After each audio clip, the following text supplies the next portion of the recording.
Skyraider. Well, first, just a couple of disclaimers, and I want to point this one at Chris.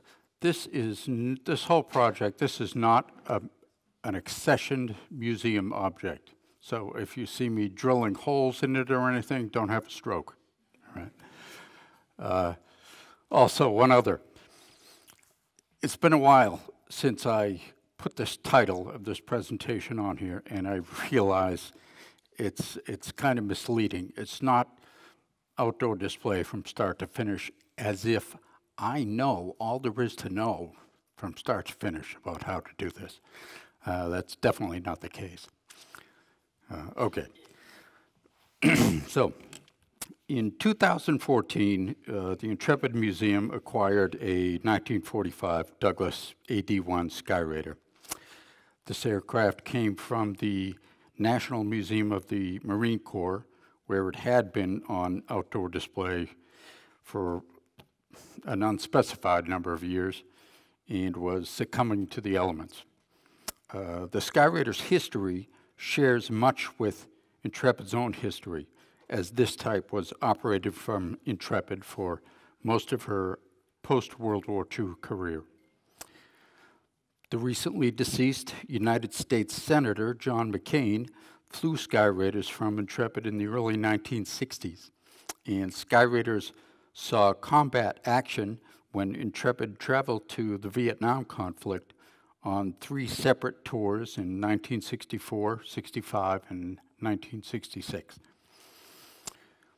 Having a Skyraider on our flight deck is both historically appropriate and helps to steer our aircraft collection in a more Intrepid-focused direction. Our refurbishment of this legendary machine is intended to serve several roles. It will be a tool for our education department to teach with. It will be a monument and memorial for the tour guide department to build a dynamic and informative interpretation around. And for the airplane enthusiasts, it will be a full-scale static display representing the type. I accompanied the professional aircraft relocation crew to Naval Air Station Oceana in Virginia, where the Skyraider was living. It had been sitting outdoors, and it was chock full of pine needles. It had become all the local wildlife's home, it appeared. As we were disassembling it, I found it to be generally in good condition, considering how long it had been sitting outside. And an informal inspection of this aircraft's defects showed it to be within the scope of our modest workshop's capabilities. And during the 2-day teardown in Virginia, much organic and inorganic debris was removed from the aircraft as long dormant cavities were exposed. This cleanup has proved to be an ongoing process and continues today as we access more and more of the internal structure. And when I say inorganic, I was finding, I took at least 40 pounds of gravel out of different places in the airplane. I have no idea how it got, gravel got between wing ribs. But anyway. Within several days, the airplane arrived at Intrepid in parts on a flatbed truck. It was reassembled on the pier next to Intrepid, and then, amid some media attention, placed onto the flight deck by crane. There it would remain until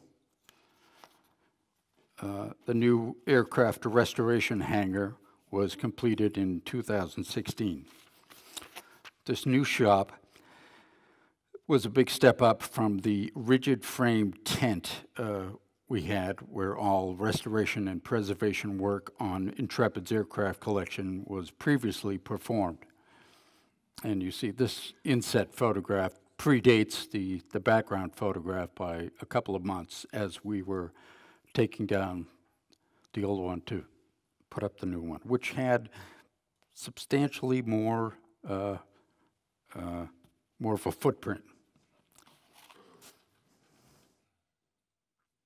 And the new workshop would also be equipped with a set of basic sheet metal forming tools and expanded our in-house capabilities. Also, having a real heated building provided for more comfortable year-round protection for our workforce. In fact, I think that's why I was hired, because I grew up in Maine, and as long as it's over freezing, I'm fine. And I think that was an attractive thing to my boss. So 2016, at that time, we were able to bring Skyraider indoors and begin work on the aircraft. Presently, we're trying to perform all of our repair work, duplicating traditional factory methods whenever possible. Outdoor aircraft. Buildup of moisture inside our aircraft is one of our biggest problems, and making accommodations for proper drainage is essential. All interior ventilation on Skyraider will be passive.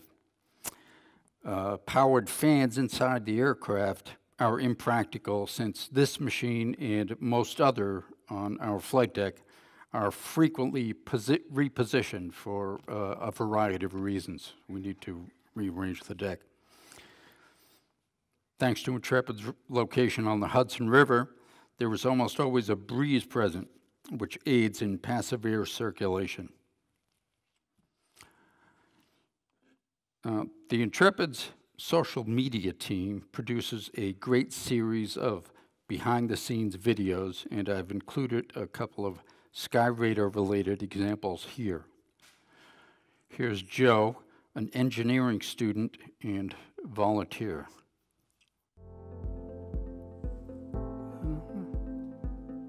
Is that too loud? Hi, my name is Joe. I'm a volunteer here at the Intrepid Museum working in the aircraft restoration department. Today I'll be making a wing light mount for the Skyraider. I have all the materials here to create the fiberglass part. I have hardener and resin, which I'll apply in one coat to the top of this mold, and I'll cover it with this fiberglass fabric here, and then I'll put a second layer of resin above that and repeat after it's dry.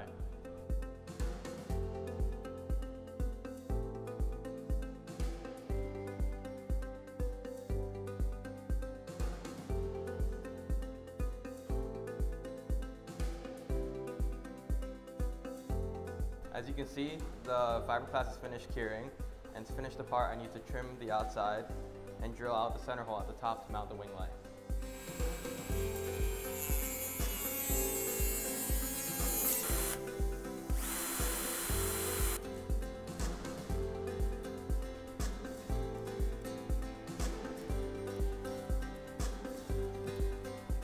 So I've completed the part, and the light's been installed and it's ready to go on the other wingtip, and it'll be as good as new. For more behind the scenes videos, visit intrepidmuseum.org.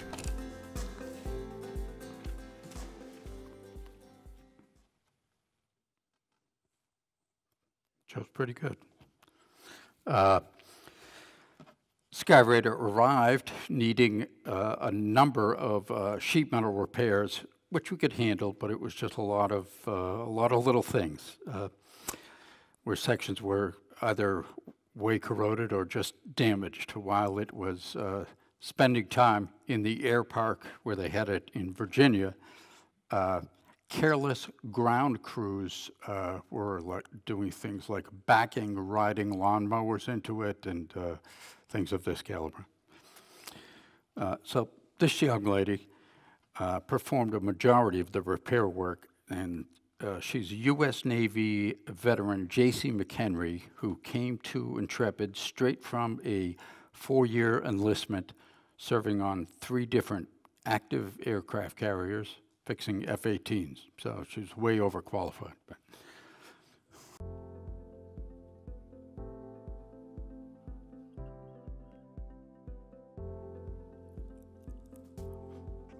Hi, my name is JC McHenry. I'm an aircraft mechanic here at the Intrepid Sea Air and Space Museum, and today we're going to be fixing this section of the chin portion of the engine cowling on our A1 Skyraider. The first thing we have to do is we have to cut this piece out. I've already marked the area as a guideline for where I'm going to cut, and now I'm going to just use this Dremel with a cutting wheel and cut it out.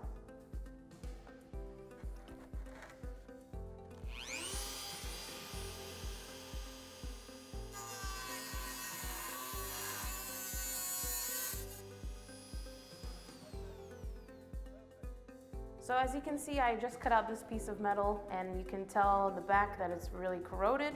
That's why it got this hole in it. So instead of trying to repair this hole in this metal, we're just gonna cut a new one out of this piece of aluminum that I've got already kind of pre-cut, and away we go.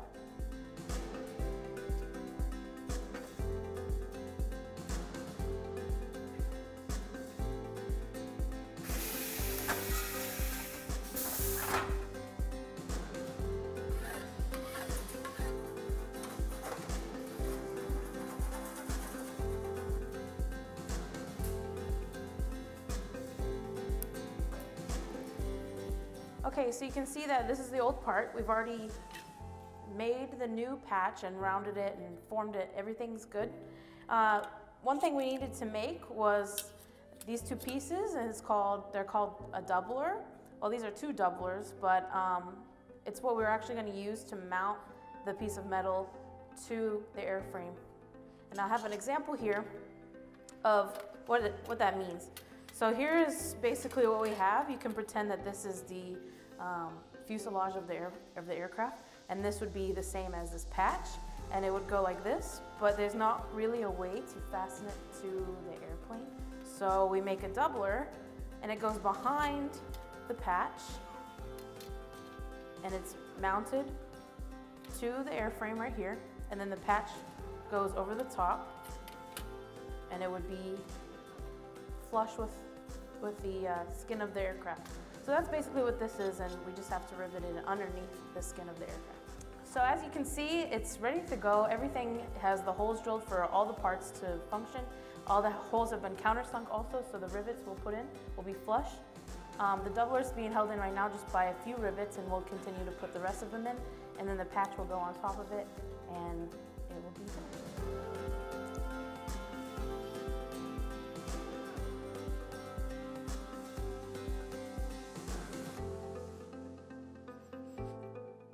So you can see that we finished the repair job now, and the patch is on. All that it needs now is a coat of primer and paint, and it'll be ready to go. For more behind the scenes videos, visit intrepidmuseum.org. Is she natural or what? All right. My personal favorite anti-corrosion preservative treatment is a product called Corrosion X. I don't know if you're familiar with this stuff, but it comes in several forms. And for me, the smaller aerosol cans are of most use because it is possible for me to use these and articulate the nozzles into all of the tightest of spaces. I work on smaller areas where setting up the larger scale bulk application equipment is impractical. We have several aircraft on board with their engines still in place. And for the jets and reciprocating engines alike, I spray them down on a fairly regular basis with this stuff, because even after a complete coating, just being exposed to the elements, that will last 3 days to a week maximum. Yeah. So here's, in this video, I am replacing some corroded parts.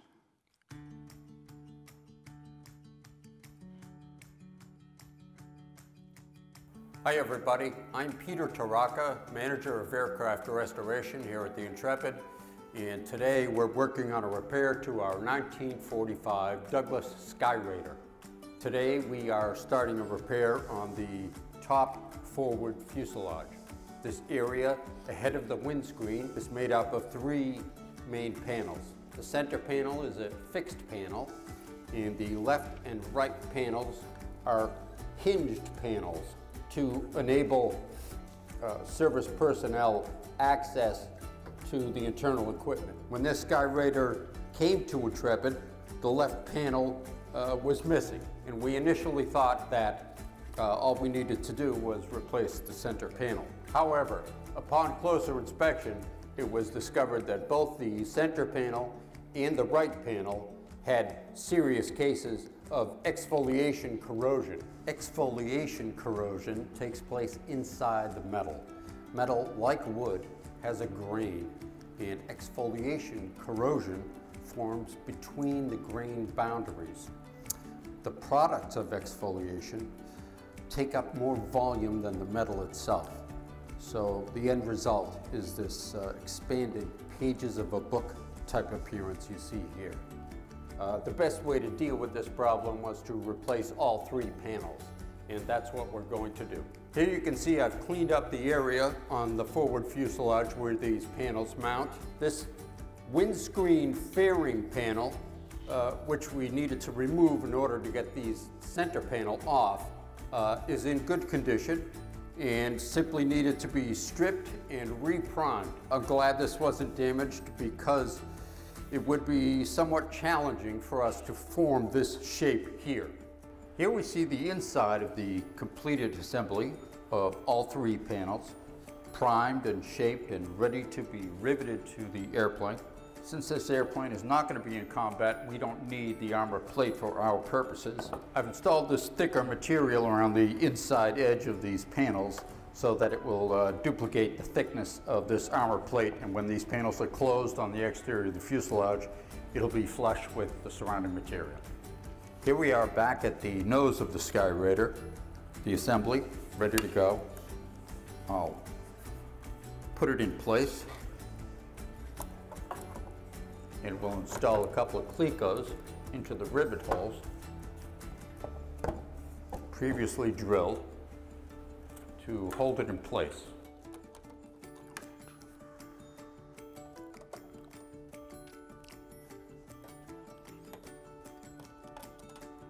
Now the original hinges that were installed here were steel and in very poor condition. They've been replaced by this aircraft grade hinge material I sourced online. That's a Boeing part number. Please don't tell anyone I used a Boeing part to repair a Douglas airplane. The primary reason these panels were hinged was so that these beefy hoist points would be accessible, enabling Skyraider to be hoisted by crane.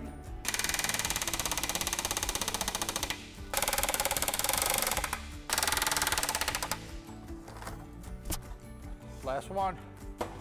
So there you have it, folks. The center panel is riveted in place.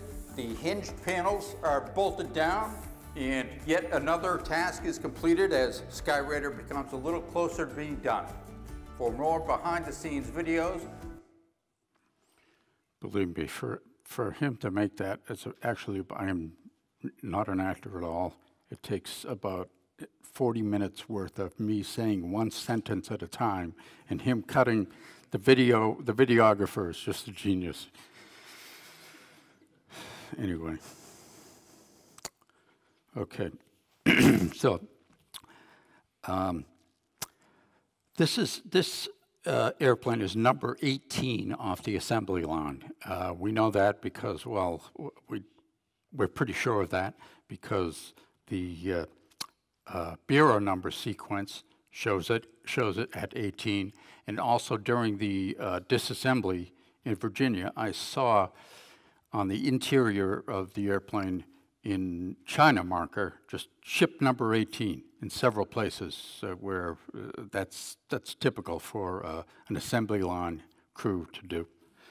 So here we are. Okay, so the first 25 Skyraiders manufactured were the pre-production batch, which were subjected to manufacturer testing and also used for Navy familiarization and maintenance training before these went into squadron service.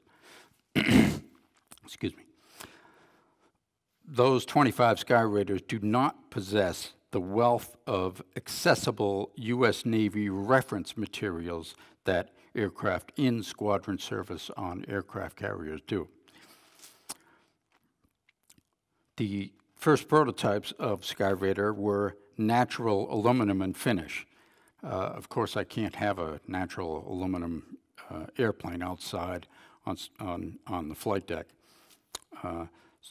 So I located an aluminum look-alike waterborne acrylic coating that we had used on sections of an earlier refurbishment on another airplane on Intrepid from 7 years ago. And inspecting that coating out there, it appeared to be holding up very well and adhering to the metal after 7 years, so I decided that that was what I was going to use. It's going to be the overall finish color on this Skyraider. So Intrepid's mission is honor our heroes, educate the public, and inspire our youth. And I think this series of videos, it's not just aircraft, but all other departments on the ship have these. And we have a department that just keeps our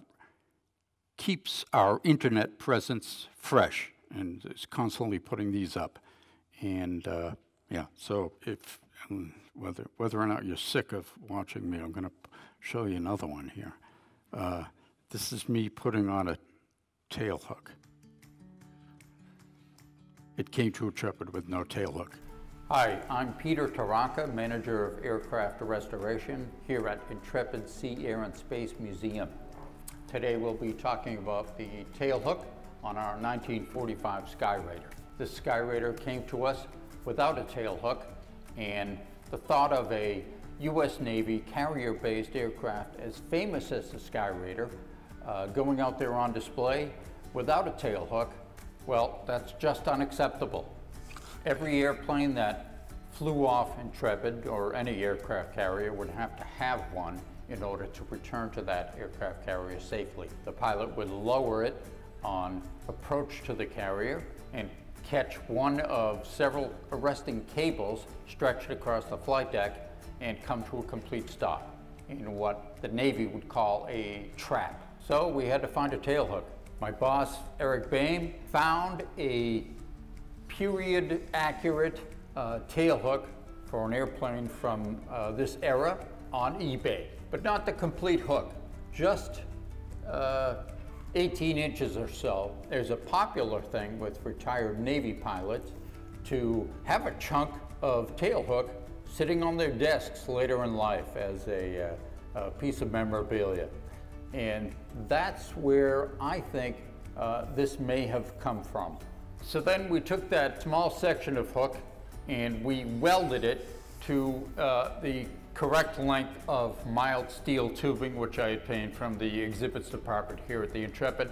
Here we see the original mount for the tail hook, and it was in poor condition. There's a large crack on the lower side, and it had some drill holes in it, none of which I could use really for mounting this one.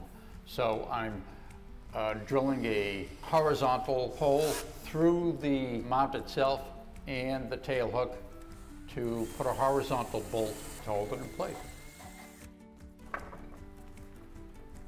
I may have to use some persuasion.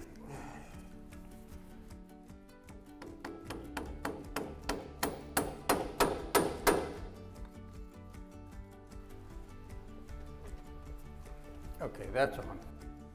The last step in the installation process is attaching the hook to this release latch. The pilot would control this release latch when he was on approach to the carrier, pull a lever in the cockpit, and from gravity, the hook would just drop right down. However, this release latch and all of its sorted mechanism to the cockpit is so thoroughly corroded that the latch itself is immobile. I need to devise some way to attach this to the latch. Okay, so we came up with a solution for retaining the arresting hook in the retracted position. A hole in the now immobilized latch, which was originally used for this purpose, will be perfect to attach these band clamps, which I've fastened, to be bolted in place.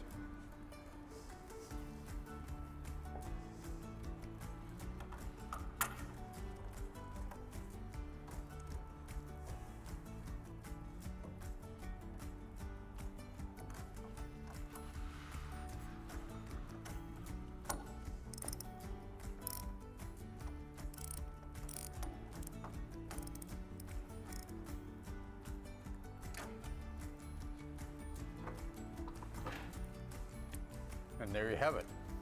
So the tail hook is done. We have a lot more to do on the Skyraider. Stay tuned. For more behind the scenes videos, go to intrepidmuseum.org.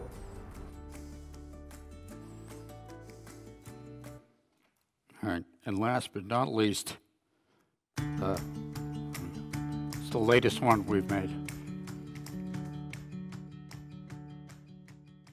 Hi everybody, I'm Peter Torraca, manager of aircraft restoration at the Intrepid Sea, Air and Space Museum. Today we're installing a replica bomb load on the underside of Skyraider on these hardpoints, which are places on the airframe where the internal structure has been reinforced to handle the external loads. The fact that Skyraider was equipped with no less than 15 of these hardpoints helps to illustrate its awesome load carrying capabilities. Our Skyraider was missing all of its original bomb release hardware from both the left and right wing hardpoints. So Rosie and I engineered a bomb support system that is both strong enough and authentic in appearance, but most importantly, reversible.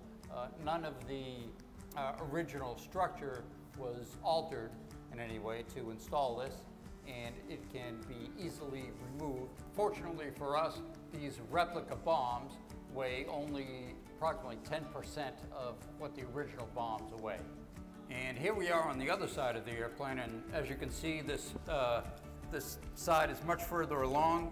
The fairings are all installed and closed on that structure that I showed you on the other side, so all of that will be hidden from view.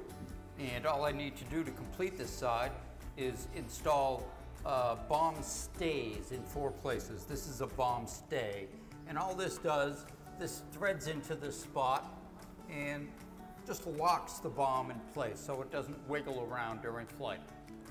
The Fuselage Centerline hardpoint was a different story. In this hardpoint, there's a substantially more complex mechanism involved. These parts release the bomb, just like on the wing hardpoints, but there's an assembly inside the fuselage that simultaneously, as the bomb is being released, this foot, by the action of a powerful spring, pushes the bomb away from the aircraft to minimize the possibility of collision with other parts of the airplane. For instance, the dive brake behind me. I initially thought that this bomb ejector was corroded beyond resuscitation, but Rosie removed this assembly from the Skyraider and disassembled the bomb ejector completely on the... I have to introduce, this is Rosie Grogan, my new assistant. And cleaned, lubricated, reassembled it, then reinstalled it in the fuselage, and now everything is usable again, just like the original. Originally, these claws were clamped shut, and I didn't think we could even get them open again. And not only did Rosie get them to open, but now they operate the way they were originally intended to operate. And we figured out that we can simply pick up this bomb and press the hooks into this, and these will, through spring action, clamp down on it, and no additional work is required.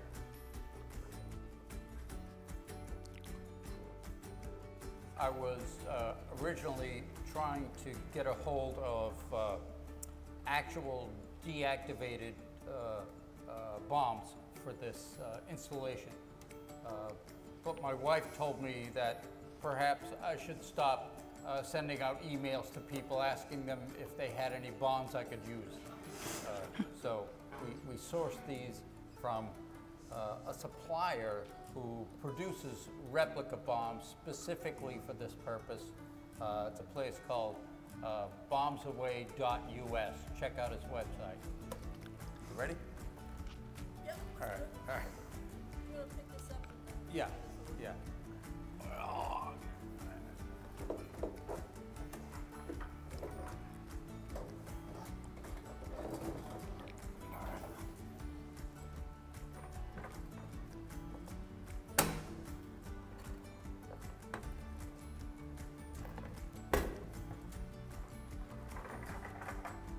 Voila! So there you have it. The bombs are installed, and yet another project is completed on Skyraider. There's a lot more to go, so stay tuned. For more behind-the-scenes videos, visit intrepidmuseum.org. So tentative completion of this project is set for next April, and I invite you all to come see the Skyraider.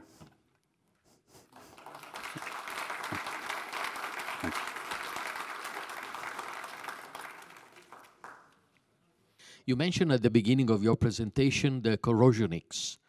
Corrosionics is a kind of thin oil or something different? Yes, it's similar to just garden variety WD-40, and it comes in a couple of different consistencies. There's a thin one and a thicker one, which I use for more of a, depends on what I'm doing. If I'm trying to get something loose, it also has great penetrating capabilities. But if I'm spraying something down for preservative purposes, I use the thicker stuff. But I love it.